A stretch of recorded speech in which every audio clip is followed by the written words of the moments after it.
दोस्तों, 2025 की शुरुआत में ही द सिम्पसंस की भविष्यवाणियां सच होती नजर आ रही हैं। लॉस एंजल्स में हाल ही में लगी जंगल की आग ने हजारों एकड़ जमीन को अपनी चपेट में ले लिया, जिससे कई घर तबाह हो गए। हैरानी की बात यह है कि द सिम्पसंस ने 25 सितंबर 2016 के एक एपिसोड में एक अमेरिकी शहर में आग लगने और उसके बाद के विनाश को दिखाया था, जो आज की वास्तविकता से काफी मेल खाता है। इसके अलावा 2017 में Donald Trump, Saudi king Salman और इजिप्शियन प्रेसिडेंट की एक तस्वीर वायरल हुई थी, जिसमें वे एक ग्लोब पर हाथ रखे हुए थे। आश्चर्यजनक रूप से द सिम्पसंस ने 2002 में इसी तरह का सीन दिखाया था। यह सवाल उठता है कि द सिम्पसंस भविष्य की घटनाओं की इतनी सटीक भविष्यवाणी कैसे कर लेता है। द सिम्पसंस एक प्रसिद्ध एनिमेटेड सिटकॉम सीरीज है, जिसका पहला एपिसोड 17 दिसंबर 1989 को प्रसारित हुआ था। तब से अब तक इसके 700 से अधिक एपिसोड रिलीज हो चुके हैं, जिससे यह कार्टून और ड्रामा दोनों कैटेगरी में इतिहास का सबसे लंबा चलने वाला स्क्रिप्टेड शो बन गया है। पहले यह कार्टून बच्चों में पॉपुलर था, लेकिन अब इसकी ऑडियंस की कोई एज लिमिट नहीं है। इसकी सबसे बड़ी वजह इसमें दिखाए जाने वाले ऐसे इवेंट्स हैं जो कई सालों बाद असल दुनिया में सच साबित हुए हैं। पिछले में द सिम्पसंस की कई भविष्यवाणियां सच हुई हैं। 1998 के एक एपिसोड में होमर सिम्पसन को एक ब्लैक बोर्ड के सामने एक मैथमेटिकल इक्वेशन लिखते हुए दिखाया गया था। उस वक्त शायद किसी ने इस क्लिप पर ध्यान नहीं दिया, लेकिन इस एपिसोड के 14 साल बाद 2012 में वैज्ञानिकों ने हिग्स बोसोन पार्टिकल की खोज की, जिसे गॉड पार्टिकल भी कहा जाता है। हिग्स बोसोन यूनिवर्स में एक ऐसा पार्टिकल है जो हर चीज को उसका वजन देता है। अगर यह पार्टिकल नहीं होता तो किसी भी चीज का वजन नहीं होता, और शायद इस यूनिवर्स में सितारे, प्लैनेट्स और हमारा भी कोई वजूद नहीं होता। यही वजह है कि हिग्स बोसोन को गॉड पार्टिकल भी कहा जाता है। गॉड पार्टिकल की खोज तो विज्ञान की दुनिया में एक चमत्कार था, लेकिन उससे भी ज्यादा हैरानी तब हुई जब पता चला कि जिन वैज्ञानिकों ने 2012 में इस पार्टिकल को खोजा, उन्होंने बताया कि सिम्पसंस के एक एपिसोड में ब्लैक बोर्ड पर जो इक्वेशन लिखी गई थी, वह गॉड पार्टिकल के मास की गणना के बेहद करीब थी। अब ये तो वाकई सोचने वाली बात है कि एक एनिमेटेड शो इतनी सटीक भविष्यवाणियां कैसे कर सकता है, और ऐसा सिर्फ एक बार नहीं हुआ। मार्च 1995 के एक एपिसोड में लीजा लंदन में दिखाई गई थी। सीन में लंदन का फेमस बिग बैन टावर और पीछे लंदन ब्रिज नजर आ रहा था, लेकिन उस तस्वीर में एक अजीब बात थी। टावर के पास एक कोन शेप्ड स्काई स्क्रैपर दिखाया गया था। मजेदार बात यह है कि उस समय वहां ऐसी कोई बिल्डिंग मौजूद नहीं थी, पर ठीक 17 साल बाद उसी जगह पर एक स्काई स्क्रैपर बना, जिसे आज हम द शार्ड के नाम से जानते हैं। इसकी कंस्ट्रक्शन 2009 में शुरू हुई। ये इतना बड़ा इत्तेफाक कैसे हो सकता है? मान लिया जाए कि यह महज एक संयोग था, लेकिन फिर 1998 के एक एपिसोड में एड सिम्पसंस ने 20वीं सेंचुरी फॉक्स का लोगो दिखाया। यह कोई बड़ी बात नहीं है, लेकिन ध्यान से देखने पर उसके नीचे लिखा था डिवीजन ऑफ वॉल्ट डिज्नी। उस वक्त 20वीं सेंचुरी फॉक्स का डिज्नी से कोई लेना देना नहीं था, पर यह एपिसोड रिलीज होने के 21 साल बाद वॉल्ट डिज्नी ने वाकई में 20वीं सेंचुरी फॉक्स को खरीद लिया। अब इसे इत्तेफाक कहेंगे या भविष्यवाणी? क्योंकि इससे भी ज्यादा चौंकाने वाली बात 2000 के एक एपिसोड में दिखी, जब लीजा यूनाइटेड स्टेट्स की प्रेसिडेंट बन गई। एपिसोड के सीन में वह मीटिंग में कह रही थी कि उन्हें कम बजट मिला है, क्योंकि पिछले प्रेसिडेंट ट्रंप की नीतियों ने देश को कंगाल कर दिया। उस वक्त डोनाल्ड ट्रंप एक बड़े बिजनेसमैन तो थे, लेकिन उनका प्रेसिडेंट बनने का दूर दूर तक कोई चांस नहीं था। फिर भी यह एपिसोड तब वायरल हुआ जब 2016 में ट्रंप अमेरिका के प्रेसिडेंट बने।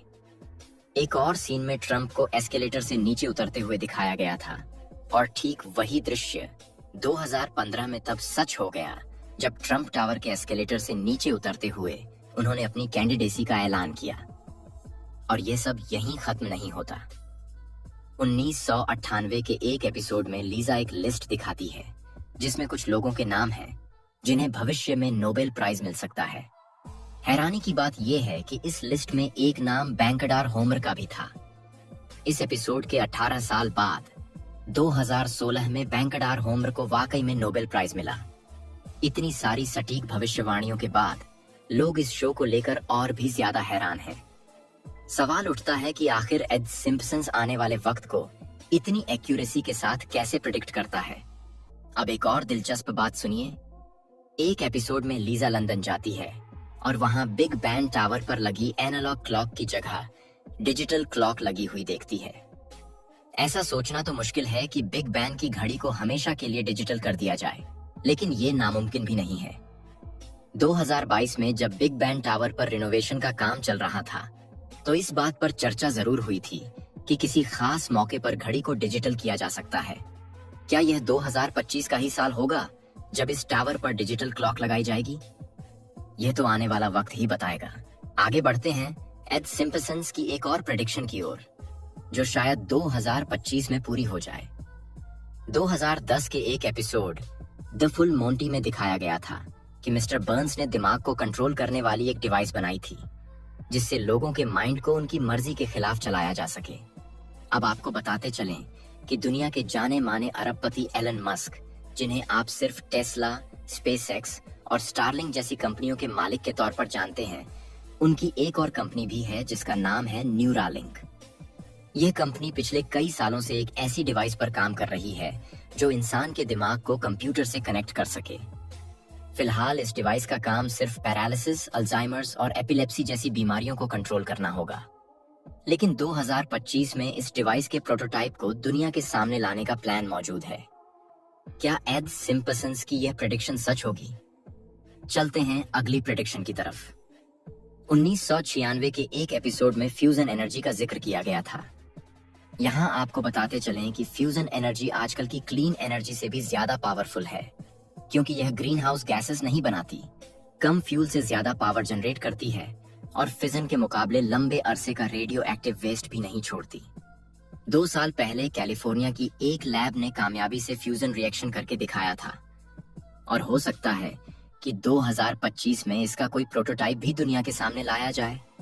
अगर ऐसा हुआ तो बिजली बनाने में यह हाइड्रो पावर, विंड टरबाइन और सोलर से भी ज्यादा सस्ता पड़ेगा और पर्यावरण को भी नुकसान नहीं होगा। अब जरा क्रिप्टो करेंसी की बात करते हैं। 23 फरवरी 2020 को एड सिम्पसन्स के एक एपिसोड में प्रोफेसर फ्रिंक ने अपना क्रिप्टो कॉइन बनाया, जिसका नाम फ्रिंक कॉइन रखा गया। इसके बाद प्रोफेसर फ्रिंक स्प्रिंगफील्ड का सबसे अमीर इंसान बन गया। इस एपिसोड में मजाकिया अंदाज में क्रिप्टो करेंसी से दौलत बनाने और डिजिटल एसेट्स की अहमियत दिखाई गई थी। मजेदार बात यह है कि सिम्पसन्स के एक और एपिसोड में क्रिप्टो करेंसी को ट्रेडिशनल करेंसी को रिप्लेस करते हुए भी दिखाया गया था। क्रिप्टो एक्सपर्ट्स का मानना है कि शायद 2025 वह साल होगा जब यह भविष्यवाणी सच हो सकती है, क्योंकि डोनाल्ड ट्रंप ने इलेक्शन से पहले वादा किया था कि वह अमेरिका को दुनिया का क्रिप्टो कैपिटल बनाएंगे। अब जब वह ऑफिस ज्वाइन करने जा रहे हैं, तो देखना दिलचस्प होगा कि यह प्रेडिक्शन हकीकत में बदलती है या नहीं। हमारी लिस्ट की अगली प्रेडिक्शन है अमेरिका की पहली फीमेल प्रेसिडेंट। अब तक अमेरिका की राजनीति में ऐसा कभी नहीं हुआ कि कोई महिला इस सबसे ऊंचे पद पर पहुंची हो। हालांकि 2016 में हिलरी क्लिंटन ने इलेक्शन में हिस्सा लिया था, लेकिन उन्हें कामयाबी नहीं मिली। उसके बाद 2024 में कमला हैरिस ने भी अपनी किस्मत आजमाई, मगर डोनाल्ड ट्रंप दोबारा इलेक्शन जीत गए और 20 जनवरी 2025 से उन्होंने ऑफिस भी ज्वाइन कर लिया है। लेकिन फिर सवाल उठता है कि 2025 में फीमेल प्रेसिडेंट का चांस कैसे बन सकता है। इस सवाल का जवाब मिलता है एड सिम्पसन्स के एक और सीन में, जहां एक छोटे से बैज पर इवानका 2028 लिखा हुआ था। हो सकता है कि ट्रंप की बेटी इवांका ट्रंप 2028 के इलेक्शन में कंटेस्ट करने की घोषणा इसी साल यानी 2025 में कर दें। हालांकि फिलहाल वह अमेरिकी राजनीति का हिस्सा नहीं है। तो क्या यह प्रेडिक्शन सच साबित हो सकती है? यह तो आने वाला वक्त ही बताएगा। अब एक आखिरी प्रेडिक्शन पर नजर डालते हैं, जो शायद 2025 में पूरी हो सके। 1995 के एक एपिसोड में लीजा ने होलोग्राफिक फोन का इस्तेमाल किया था, जिसमें फोन की दूसरी तरफ वाला शख्स 3D प्रोजेक्शन में उसके सामने आ गया था। उस वक्त यह एक मजाक जैसा लगता था, लेकिन अब मेटा और अन्य टेक कंपनियां इस टेक्नोलॉजी पर काम कर रही हैं। हो सकता है कि 2025 में यह चीज लॉन्च हो जाए। जहां एड सिम्पसन्स ने इसे मजाक के तौर पर दिखाया था, वहां अब ऑगमेंटेड रियलिटी और होलोग्राफी के बाद यह हकीकत बनने के करीब है। लेकिन जहां एड सिम्पसन्स की कई प्रेडिक्शंस वाकई में सच्ची साबित हुई हैं, वहीं जब यह एनिमेटेड सीरीज काफी फेमस हो गई, तो लोगों ने अटेंशन पाने के लिए इसके कुछ सीन्स को जानबूझकर कॉपी भी किया। मिसाल के तौर पर 2012 के एक एपिसोड में दिखाया गया कि लेडी गागा एक कंसर्ट में सिल्वर ड्रेस पहनकर हवा में लटक कर परफॉर्मेंस दे रही है। फिर 2017 में असल जिंदगी में लेडी गागा ने वाकई में ऐसा करके दिखाया। अब ये सवाल उठता है कि आखिर सिम्पसन्स इतने सारे भविष्य के घटनाक्रमों को कैसे सही साबित कर देता है। इसका जवाब बड़ा ही सीधा है। सिम्पसन्स की ये प्रेडिक्शन असल में उनकी चालाक ऑब्जर्वेशंस और महज इत्तेफाक का नतीजा है। ये कोई कॉन्स्पिरेसी थ्योरी नहीं है कि इनके पीछे कोई ताकतवर लोग हैं। सिम्पसन्स के राइटर्स हालात का बड़ी बारीकी से जायजा लेते हैं और ट्रेंड्स को समझकर यह अंदाजा लगाते हैं कि भविष्य में क्या हो सकता है। जैसे कि जब सिम्पसन्स ने स्मार्ट वॉचेस और वीडियो कॉल्स की प्रेडिक्शन की थी, उस वक्त घरों में सिर्फ लैंडलाइन फोन होते थे। लेकिन टेक्नोलॉजी जिस रफ्तार से आगे बढ़ रही थी, यह अंदाजा लगाना मुश्किल नहीं था कि एक दिन वीडियो कॉल्स भी होंगी। जैसे आज हम सब जानते हैं कि ग्लोबल वार्मिंग के चलते एक दिन तमाम ग्लेशियर्स पिघल जाएंगे। अगर आज सिम्पसन्स ऐसी कोई प्रेडिक्शन कर दे और 10 से 20 सालों में ये सच हो जाए, तो लोग यही कहेंगे कि सिम्पसन्स ने प्रेडिक्ट किया था। लेकिन ये प्रेडिक्शन नहीं, बस ट्रेंड्स और टेक्नोलॉजी के सही अवलोकन का नतीजा है। इतना ही नहीं, सिम्पसन्स के 700 से ज्यादा एपिसोड्स हैं जिनमें अनगिनत आइडियाज और सीन्स शामिल हैं। इतने ज्यादा सीन्स में अगर 10 से 15 किसी फ्यूचर इवेंट से मैच कर जाएं, तो ये कोई बड़ी बात नहीं है। डोनाल्ड ट्रंप को साल 2000 में प्रेसिडेंट दिखाना भी महज एक इत्तेफाक था। उस वक्त ट्रंप नए नए राजनीति में कदम रख रहे थे, तो मजाक के तौर पर उन्हें प्रेसिडेंट दिखा दिया गया। इसी तरह 1995 के एक एपिसोड में बिग बैन टावर के पीछे जो कोन शेप की बिल्डिंग दिखाई गई थी, उसके पीछे भी सिम्पसन्स की चालाकी थी। दरअसल जिस जगह दुशार्ड खड़ी है, वहां पहले एक पुरानी बिल्डिंग थी जिसे साउथवर्क टावर्स कहा जाता था। 1990 में ये बिल्डिंग आउटडेटेड हो गई और इसे गिराकर वहां एक आइकॉनिक बिल्डिंग बनाने का प्लान किया गया था। ये खबर न्यूज़पेपर में भी छपी थी। सिम्पसन्स के राइटर्स को पता था कि वहां कोई बड़ी बिल्डिंग बनेगी और उस वक्त कोन शेप के डिजाइन फ्यूचरिस्टिक माने जाते थे। लिहाजा उन्होंने उसका कार्टून बना दिया, जो बाद में असल बिल्डिंग के साथ भी मैच कर गया। ये महज एक कोइंसिडेंस था, कोई प्रेडिक्शन नहीं। तो दोस्तों, सिम्पसन्स की ज्यादातर प्रेडिक्शंस महज संयोग हैं और कुछ उनके राइटर्स की गहरी ऑब्जर्वेशन का नतीजा। उम्मीद है कि यह वीडियो आपको पसंद आया होगा। अगर हाँ, तो इसे लाइक और शेयर जरूर करें। आपके प्यार भरे कमेंट्स का हमेशा इंतजार रहेगा। मिलते हैं अगली शानदार वीडियो में।